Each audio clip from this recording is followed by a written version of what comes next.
இன்றைக்கு உதயநிதி ஸ்டாலின் ஒரு கருத்து சொல்லியிருக்காரு. அண்ணா திமுக ஐசியூல இருக்குதான். அப்படியா இருக்குது? திரு உதயநிதி ஸ்டாலின் அவர்களே, நீங்க அப்படி தொலைக்காட்சியில பாருங்க, நேர அலையில பாருங்க. இங்க ஆனமலையில எப்படி மக்கள் வெள்ளம் ஆரவாரத்தோடு இருக்கிறாங்க,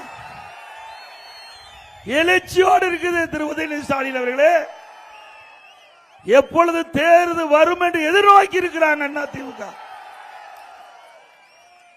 திமுக தான் ஐசியூல இருக்குது. ஏன்னா எல்லா கட்சியுமே உறுப்பினர் சேர்ப்போம்.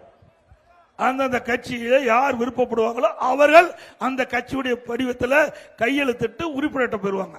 ஆனா விடியா திமுக ஆட்சியில தொண்டர்களுடைய செல்வாக்கு குறைந்த காலத்துல ஒவ்வொரு வீடா போய் கதவை தட்டி கெஞ்சி திமுக படிவத்தில் கையெழுத்து போடுங்க போடுங்க என்று கேட்கின்ற அவல நிலை திமுகவுக்கு தான் இருக்குது. திமுக தான் ஐசியூல இருக்குது. இன்றைக்கு ஒருவர் கடுமையான நோய்வாய்ப்பட்டு அவர் மருத்துவமனையில் சேர்க்கப்பட்டா அந்த தீவிர சிகிச்சை பிரிவு இருக்கும். அதில் கொண்டு போய் அவரை அட்மிட் பண்ணி அவருக்கு அந்த வெண்டிலேட்டர் பொருத்திடுவாங்க. அந்த வெண்டிலேட்டர் எடுக்க வரைக்கும் உயிர் இருக்கும். வெண்டிலேட்டர் எடுத்துட்டா அப்படித்தான் 7 மாசம் தான் இருக்குது திமுகவுக்கு. அது வரைக்கும் தான் உங்களுக்கு அதிகாரம். இந்த அதிகார திமிரில் இதெல்லாம் பேசுவது விட்டுவிடுங்கள். மக்களுக்கு தேவையான நன்மைகளை செய்யுங்கள்.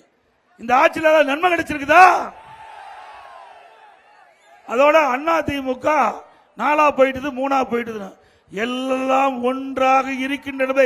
2026 சட்டமன்ற தேர்தலை காண்பு. இப்படி சொல்லி சொல்லிதான் தொலைக்காட்சியிலையும் பத்திரிகையிலையும் நீங்க வச்சிருக்கிற நிறுவனத்தின் மூலமாக அவதூறு பிரச்சாரத்தை பரப்பி வரீங்க. இங்க இருக்கின்ற மக்கள் இன்றைக்கு ஆயிரக்கணக்கான மக்கள் இந்த ஆனமலையில திரண்டு இருக்கின்றார்கள். இதெல்லாம் அடுத்த ஆண்டு நடைபெற்ற சட்டமன்ற தேர்தலில் அண்ணா திமுக வெற்றி பெற வேண்டும் என்பதற்கு வருகின்ற கூட்டம். பிளே ஸ்டோர் மற்றும் ஆப் ஸ்டோரில் இருந்து பாலிமர் செயலியை QR கோடு மூலம் பதிவிறக்கம் செய்யுங்கள். செய்திகளை உடனுக்குடன் பெறுங்கள்.